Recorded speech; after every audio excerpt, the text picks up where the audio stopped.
काम। अगर आप मेरे चैनल पर नए हो तो मेरे चैनल को सब्सक्राइब करें और आज की कहानी आपको अच्छी लगे तो लाइक ज़रूर करें और कमेंट में आप भी अपनी राय दे सकते हैं। बड़े भैया, मेरे घर के आगे रोज कोई नींबू जिसके अंदर शायद सिंदूर लगा रहता है फेंक कर चला जाता था। मैं इन सारी चीज़ों को नहीं मानता और मुझे कोई फर्क नहीं पड़ता था। सुबह घर में झाड़ू लगाते वक्त जब बाहर के गेट को खोलकर मेरी पत्नी कूड़ा बाहर कूड़ेदान में डालने जाती है तो मुख्य द्वार पर ठीक सामने रोज उसे वही नींबू दिखता जिससे कि वह हाथ भी नहीं लगाती। बाद में सड़क के साफ सफाई के वक्त वह वहां से हट जाता है या किसी गाड़ी के पहियों के नीचे आकर खत्म हो जाता। लगातार एक हफ्ते से ऐसा कुछ मेरे घर में हो रहा था। मेरी पत्नी बहुत परेशान हो चुकी थी और रोज मुझसे इस बात के लिए बहस करती थी कि पता करो यह सब कौन कर रहा है। पर मैं उसे सिर्फ यही कहता था, यह सब काला जादू वगैरह कुछ नहीं होता, सब मन का वहम होता है। अगर ऐसा होने लगे तो हर कोई दुनिया को अपनी मुट्ठी में कर ले। जो ऐसा कर रहा है उसे करने दो, उसे अपने मन की तसल्ली मिलने दो। हमारा कुछ नहीं बिगड़ने वाला, होगा वही जो प्रभु चाहेंगे। लेकिन मेरी पत्नी को कितना भी समझा लो वह इन सारी दकियानुस बातों को मानती थी। उसने जिद पकड़ ली कि अब तो उसे पता करना ही है कि यह सब कुछ कौन कर रहा है, नहीं तो वह हमारे घर में कुछ अनर्थ हो जाएगा। इन सब पर यकीन ना होते हुए भी पत्नी की जिद के आगे मुझे झुकना पड़ा और मैंने अगले दिन अपना घर के हॉल के बाहर सीसीटीवी कैमरे इंस्टॉल करवा दिए जो कि सड़क की तरफ रिकॉर्डिंग आराम से कर सकता था। किसी पड़ोसी को खबर नहीं लगने दी कि हमने कैमरे लगाए ताकि दूध का दूध और पानी का पानी हो सके। अगले दिन सुबह फिर नींबू हमारे गेट पर था और हमने सीसीटीवी कैमरे की रिकॉर्डिंग देखी। देखकर हमारे होश उड़ गए। उस नींबू को मेरे छोटे भाई ने लाकर मेरे मुख्य द्वार के आगे रखा था।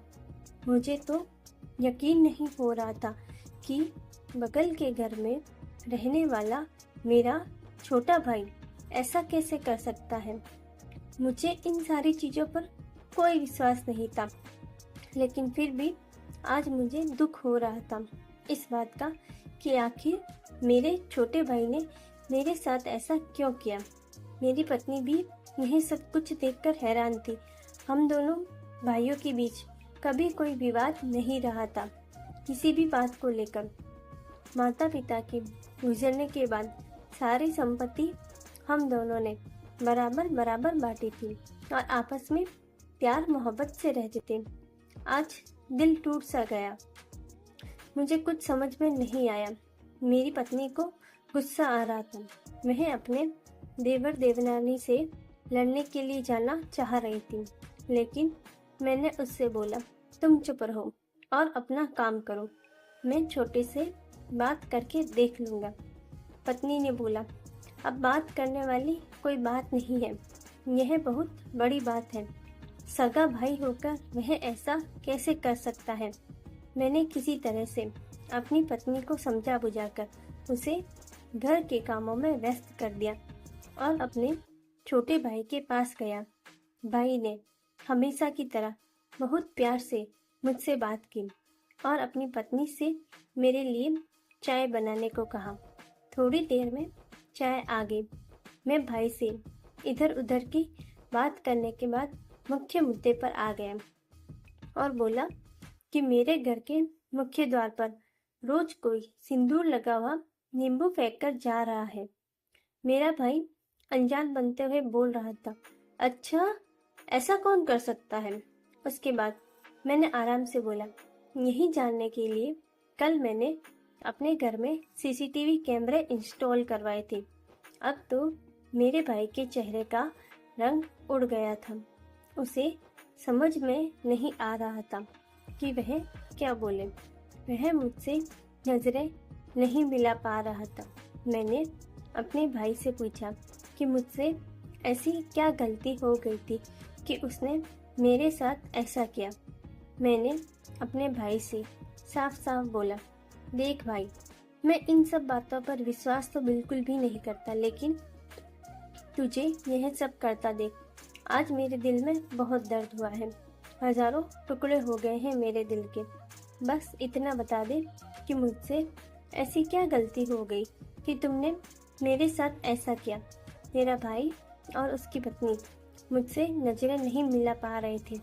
धीरे धीरे हकलाते हुए मेरे भाई ने बोला, भैया आपने कुछ भी नहीं किया है, बस आपकी दुकान मेरी दुकान से ज़्यादा अच्छी चलती है और आपकी आमदनी मेरे आमदनी से दुगनी है। मैं भी चाहता था कि मेरी आमदनी बढ़ जाए। किसी ने मुझे बताया कि अगर मैं नींबू में सिंदूर लगाकर आपके घर के सामने रख दूंगा और आपने अगर उसे छू लिया तो उसके प्रभाव से आपका भाग्य मुझे ही मिल जाएगा और मेरी दुकान भी आपकी दुकान की तरह अच्छी चलने लगेगी। बस भाई मैं यही चाहता था। मैं हैरान था अपने भाई की बातें सुनकर। मेरा भाग्य लेने के लिए मेरे भाई ने काले जादू का इस्तेमाल किया। फिर भी खुद को संभालते हुए मैंने अपने भाई से बोला, भाई अगर यही बात थी तो एक बार मुझसे बोल कर तो देखा होता। मैं तो खुद अपने हाथों से इस नींबू को उठा लेता। तुझे यह सब करने की जरूरत ही नहीं पड़ती।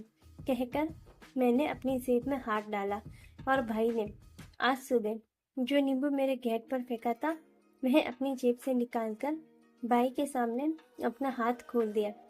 भाई ने जैसे ही देखा कि मैंने वह नींबू अपने हाथों में पकड़ रखा है, वह हैरानी से मेरी ओर देखने लगा।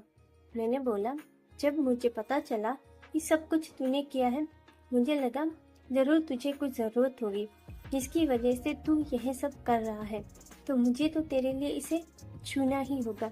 इसलिए मैंने इसे उठाकर अपनी जेब में रख लिया ताकि तेरी जो भी इच्छा है वह पूरी हो जाए। भाई कभी उस नींबू को देख रहा था, कभी मेरे और मेरा चेहरा देख रहा था। उसे यकीन नहीं हो रहा था कि मैं ऐसा कुछ कर सकता था। मैंने बोला, तू मेरा छोटा भाई है और तेरे लिए मैं कुछ भी कर सकता हूँ। बस एक बार विश्वास करके मुझसे बात तो की होती। मैं उसी वक्त यह नींबू और सिंदूर लेकर उसे अपनी जेब में रख लेता ताकि मेरा भाग्य तुझे मिल जाए। मेरा भाई शर्म से जमीन में गिरने को था। उसे कुछ भी समझ में नहीं आ रहा था और मैं अब अपने घर की ओर जा रहा था, यह बोलते हुए अगर फिर कभी किसी भी चीज़ की ज़रूरत हो या कोई भी जादू टोना करना हो जिससे तुम्हारा कुछ फ़ायदा हो, तुम सीधे सीधे मुझसे बात करना। वादा करता हूँ तुम्हारी पूरी मदद करूँगा। और मैं अपने घर की ओर जाने लगा, लेकिन पीछे से मेरे भाई ने मेरे पैर पकड़ लिए और रोने लगा। उसे अपनी गलती का एहसास हो गया। वह बोल रहा था, भाई मैं तो सच में आपसे ज़्यादा भाग्यशाली हूँ जो मुझे आपके जैसा बड़ा भाई मिला है। मुझसे अधिक भाग्यशाली दुनिया में और कौन होगा। मैंने अपने भाई को उठाकर गले से लगा लिया और भाई ने मेरे हाथों से वह नींबू लेकर डस्टबिन में फेंक दिया। आज की कहानी आपको कैसे लगी कमेंट करके ज़रूर बताएं। धन्यवाद।